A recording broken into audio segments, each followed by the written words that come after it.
This episode is brought to you by Google Gemini. With the Gemini app, you can talk live and have a real-time conversation with an AI assistant. It's great for all kinds of things, like if you want to practice for an upcoming interview, ask for advice on things to do in a new city, or brainstorm creative ideas. And by the way, this script was actually read by Gemini. Download the Gemini app for iOS and Android today. Must be 18 plus to use Gemini Live. Hey, it's Austin James. If you're like me, trying to live your best life while living with diabetes, you can relate to worrying if you're doing a good job managing your diabetes. I use the Freestyle Libre 3 Plus sensor to get real-time glucose readings and see the impact of every meal and activity to make better decisions. The Freestyle Libre 3 Plus sensor can help me live life with diabetes on my own terms, and it gives me more time for the things I love, like being a dad and a musician. Now this is progress. Learn more at freestylelibre.us. For prescription only. Safety info found at freestylelibre.us. Good morning, guys, and welcome to the podcast. Happy holidays. And what if I told you that this is the first time on the podcast that we've got a stuntman and performance expert on the podcast, Brian Hite. He's a Renaissance man and coming out from Nashville, Tennessee, and he challenges clients to elevate their success and look at their assumption and question them. So I'm really happy to have him on and add value to the audience. So Brian, welcome. Thank you so much for having me. I appreciate it. Yeah, I know your background, but briefly tell your story. Really interesting story from Hollywood, and I'm excited to dive into the questions. Yeah, my story, where I get to where I'm at. I don't know. I do a lot of things right now. I have my own business. It's called Brian Hite Global now. 8 months ago, it was Begin Again Performance Psychology. A couple of years before that, I was working for the Army as a consultant. And all throughout the whole thing, I've been a stuntman for the last 30 years. It really has been a crazy journey to get to the place of speaking and coaching and creating curricula and just all the stuff. But the path, just like all paths, things come up in life, and then you either take the opportunity or you don't. And in whichever direction, whether you take it or whether you don't, you're going however you go. And life has led me here talking to you. So I didn't even graduate from college the first time around. I ended up leaving with 1 semester to go to be a stuntman out in LA. I didn't know what I wanted to be when I grew up, when I got to college. And once I figured it out, it didn't involve college. And so I left. I since went back. I got my bachelor's, I got a master's in sports psychology, and then a PhD in organizational psychology, but never with the intention of working in any of those fields. It was just interesting to me. The learning about that material was it was like a hobby. It was just fun. But then life does what it does. And next thing you know, I'm married with a stepdaughter, and the volatility and uncertainty of stunts was scary, quite frankly. And so I started looking for what I called a real job. And I found that working with the Army. And I did that for 2 years until I got divorced, and then went back to LA and did stunts again full time until rinse and repeat, same thing, got married. That came with a stepdaughter and my own daughter at the time with that one. And went the same thing. And so then I went back to the Army again as a consultant. But this time it was interesting. It was different because the first time was really traditional sport performance psychology, meaning that we targeted specific performances. For example, it might be shooting at the range, or medical tasks, or clearing a building, or finding IDs, or whatever it might be. But how do you help people get themselves physically, mentally, emotionally, and socially, for that matter, into a place where they're capable of performing their best consistently, where they're learning most efficiently and they're performing most effectively? That's really what that was. And it was, again, geared towards specific performances. But this next time when I came back, the program had expanded to where now we were talking about resilience, where it wasn't necessarily different concepts or techniques. It was certainly theoretically grounded in the same stuff within psychology.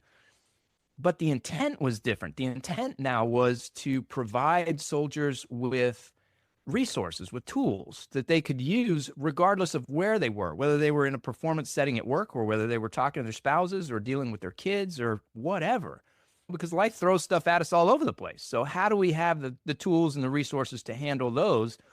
That's what I really gravitated towards. So that second trip back to the Army, I split time initially between the performance and the resilience. And then I really leaned into that resilience training, which quite honestly for me was very timely because I went through another divorce, and that was a tough time. And through that whole process of coping and really trying to figure out what I wanted to do and where I wanted to go and how I wanted to get there, the resilience skills that I was teaching and the resilience concepts that I was immersed in daily were very helpful for me personally. And so I was able to apply those to myself as well as teach them to the Army and see the applications there and really get feedback from the soldiers about the benefits as well. So that's what I did. And then until things come to an end, that job did. And I opened my own business with the intent of focusing on athletes, but also performers, singers, dancers, musicians, actors, stunt people, really helping them in the same way that sports psychology helps athletes. And it's a great idea, and I still hope to do more of it, but it's a tough audience to hit. In other words, the sports psychology thing within athletics is ubiquitous. Everybody knows what it is. In the performing world, nobody knows what it is. And so that's both a good thing and a bad thing. Nobody's doing it, but nobody knows what it is. So trying to get people to really understand this is something that exists, number one, and can benefit them, number two, is a marketing challenge that I haven't conquered yet. But I've since then, again, branched out. And now I'm really focusing on, I've branched out and niched in. I've done both. I've branched out in the sense that I'm talking, now my target audiences are athletes, performers, but also first responders, fire people, the corporate environment, CEOs, leaders within corporate, and then also possibly some military people. I've got some talks going on with that. But I've niched down in the sense that my business now, I'm focusing on high stakes environments. Within each of those different realms, high stakes situations, high stakes environments, not high pressure. That's intentional on my part. I don't believe that pressure situations exist. And I talk about why in some of the training that I do. But high stakes environments absolutely do. And they don't just exist at work. If I got to have a conversation with a spouse that's challenging, or a conversation with a peer about, I don't know, alcohol use or drugs or whatever it might be, if I have to discipline my kids, these are all high stakes environments. So how do we bring the best of who we are in those high stakes environments consistently over time without burnout and without sacrificing motivation? That's really where my business is going now. Mm-hmm. And I'm doing it through the keynote speaking and through the individual coaching, group coaching. There will be some classes that get developed over 2025 that will be out and available for people. And as well as some partnering with some other leadership coaches who they offer something a little bit different, but what it is that I bring is it's a little, I don't know, it's like the whipped cream and the cherry on the sundae. I just add a little something extra to what it is that they're already bringing. Yeah. Yeah, what a fantastic, because I was going to ask you these concepts, and it sounds like from the stunt industry, it's a lot of it sounds like you're training and it's like any sort of high performing job. It could be a CEO or athlete, a surgeon, and these mental tools and techniques for performance. A lot of the audience, they're high performers, high achievers, so they understand this optimal performance. But what I found really interesting is your ideas of resiliency. And I don't know if you can break it down into either concepts or one or two key techniques, how for example, the military uses it in these high pressure situations. How can people take that and use it in high pressure professional and business settings? Yeah, it's interesting because you just used it twice, high pressure, because that's how people think about it. Here, let me just break this down first, because I think this is important. I'm gonna go ahead and just hit you with the basics of how I approach these high stakes situations, high stakes versus high pressure, because I don't think that pressure is inevitable. I don't think that there's such a thing as a pressure situation. And this is philosophically, this goes back 2,000 years to the Stoic philosophers, to Marcus Aurelius, to Epictetus, the idea that it's not events that cause us to do things, it's how we perceive those events. And both have said that in various terms. Shakespeare said it. Nothing is either good or bad, but thinking makes it. Pressure is the same way. If we experience pressure, it's because we're focused on outcomes, specifically consequences, and we're perceiving the situation as a threat. So something bad might happen. That's where pressure lives. Now, if we flip that around and we look at the situation as an opportunity, now approach avoidance is another way to think about it. Am I going toward and thinking, this is another way. Are you trying to win, or are you trying to avoid losing? Mm-hmm. Again, same thing. So are we going toward and trying to achieve, or are we backing away and trying to protect? This is where pressure lives, in the backing away and trying to protect. It's when we perceive situations as a threat. So what do we need to do? Two things. One is to flip our perception and really look at what are the opportunities? What are the opportunities for growth, for development, for improvement in whatever lane we want to pick? What are those opportunities? And really focus on them. And then number two, even within that, before I get to number two, is changing the way that we view failure. So it's not a bad thing to acknowledge that the stakes are high and that they matter. And that if failure occurs, then this is what's going to happen. And that's probably not going to be a good thing. And is it really as bad as what we're making it out to be? Number one, maybe it is. And if it is, still, what growth or possibility for improvement may come from that? If we can at least acknowledge that failure is not going to be the end of the world. In fact, it might be the beginning of a whole nother path, because that's what's happened so many times to the people that you're talking about, the people who are your audience. Absolutely, they've failed. And absolutely, they've learned from it, and they've come back from it, and they've grown from it. We've all experienced that. It's not new. I'm not speaking theoretically or abstractly. This is something we've all encountered in our lives.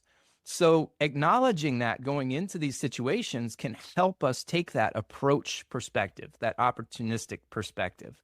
Mm-hmm. But then the second thing is, goodness happens in the moment. The present moment is where actions can actually be taken that will determine the outcome. So if we're focused on the outcome and the consequences, our attention's in the wrong spot. We have to shift our attention to what are the task relevant things that I can do right now in this moment that will help create conditions for success. I can't guarantee success, but I can certainly take every step within my power to maximize the likelihood of success occurring.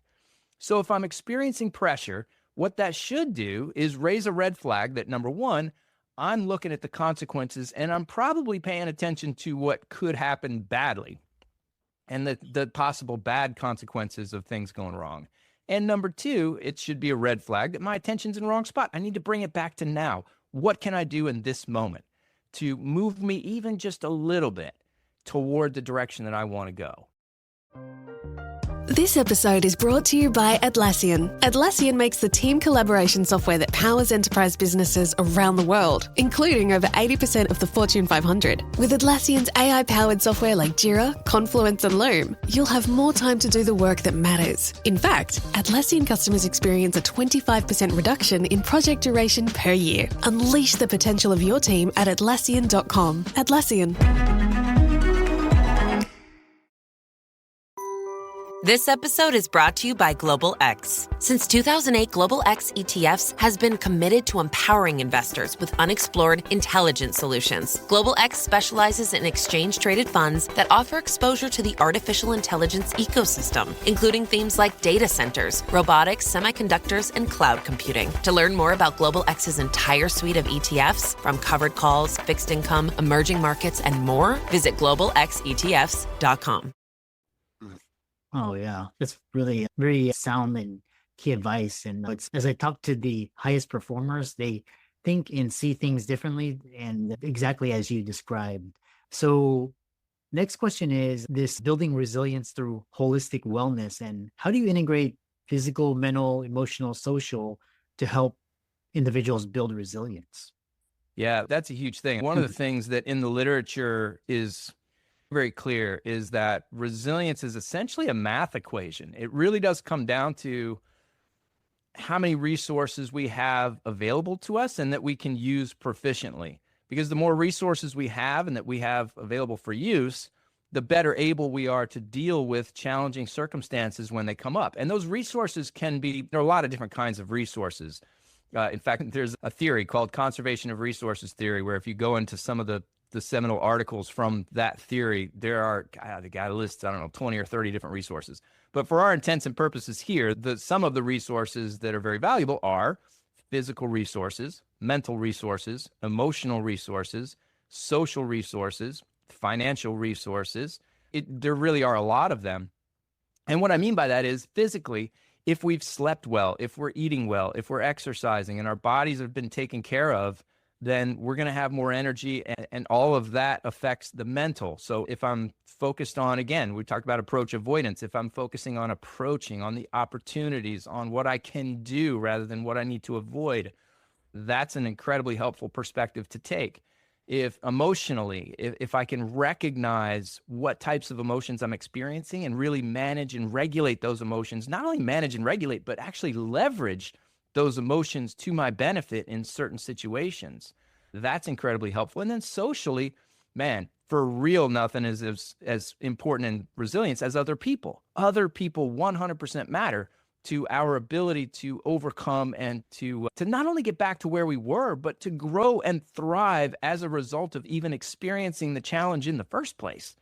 So, and to me, that's a huge part of resilience. It's not just about preventing ourselves from getting knocked down very far or from how quickly we can get back to where we were. To me, the measure of resilience is how much further up are we going to take ourselves as a result of going through the challenges and circumstances that we did.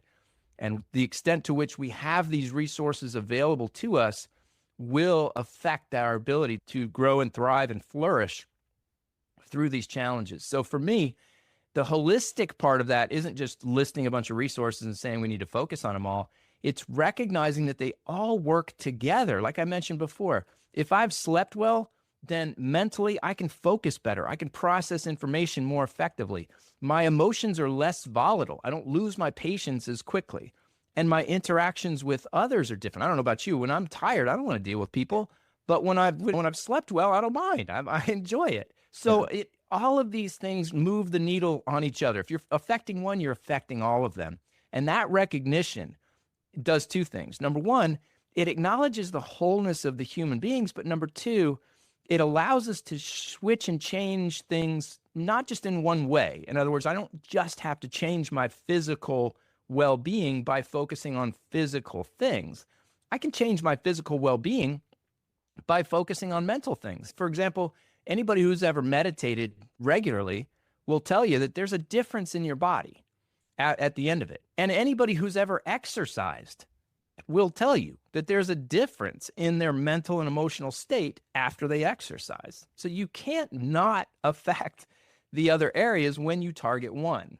And I think that recognition is really important. It's really valuable. And it's essential if we're going to talk about really creating conditions for resilience to be at its highest.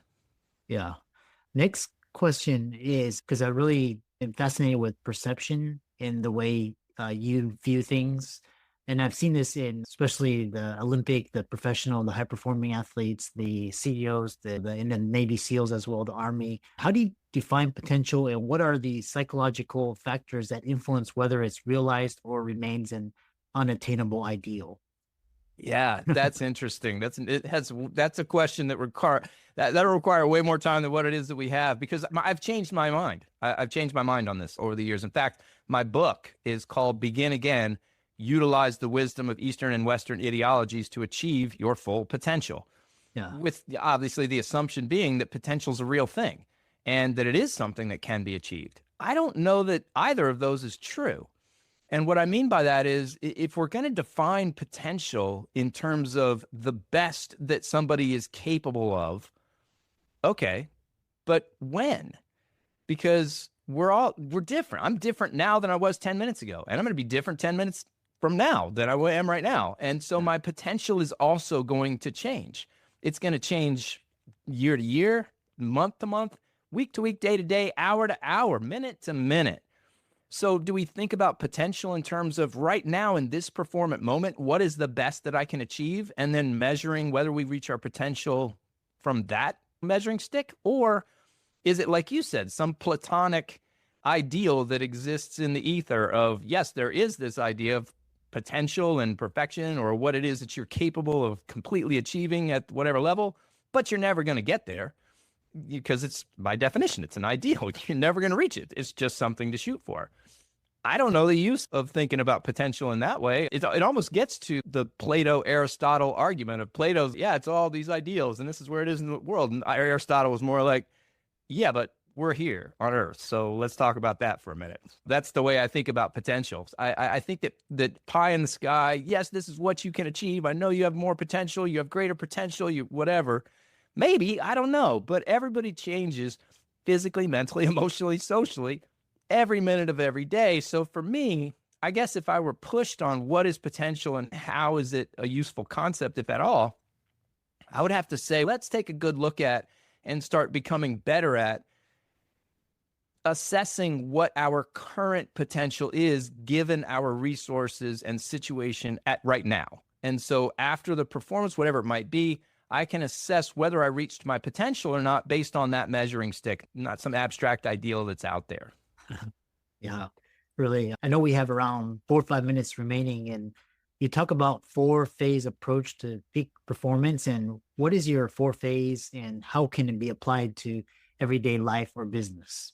Yeah, that's something that emerged from my work as a stuntman, and we applied it in the military and saw some good benefit. And then since then, I've extrapolated that into the athletic world, into the business world. It really is just something where, and personal world for that matter, because any performance can be broken down into a before, during, and after, which has been written about a lot.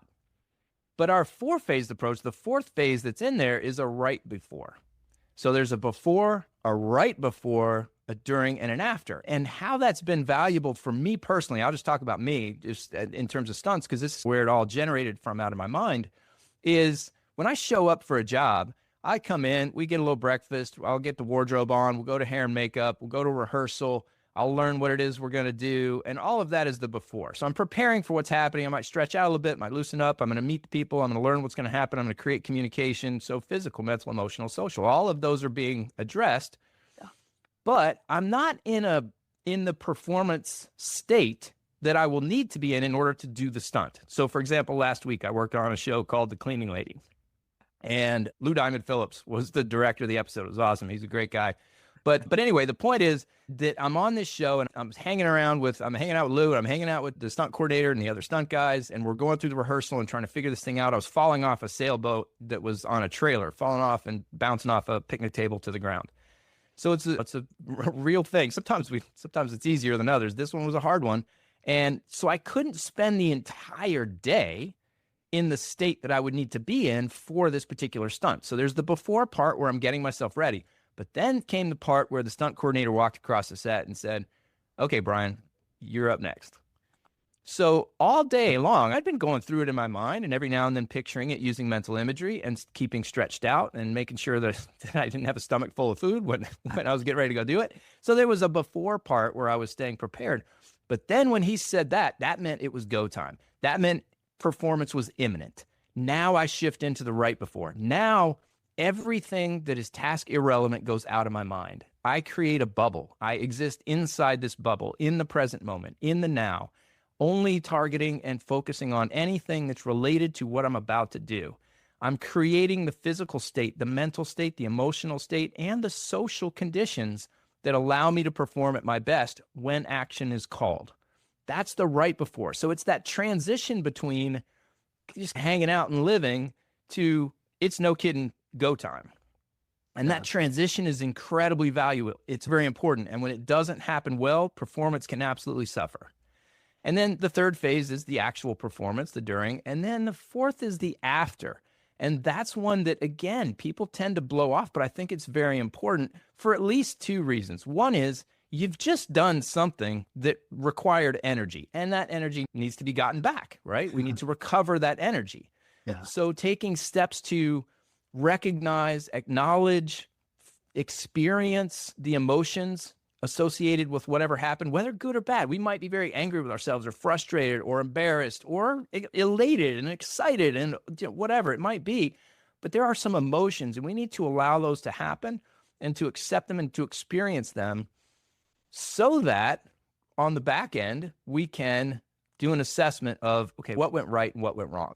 If I try to do that right after the performance, immediately after, depending on what it is and the emotional state I'm in, I'm not going to get as accurate an assessment of what went right and what went wrong as I would if I just take a minute to just process, to allow things to be, to accept what is, and then transition to, okay, now let me get a little bit more analytical.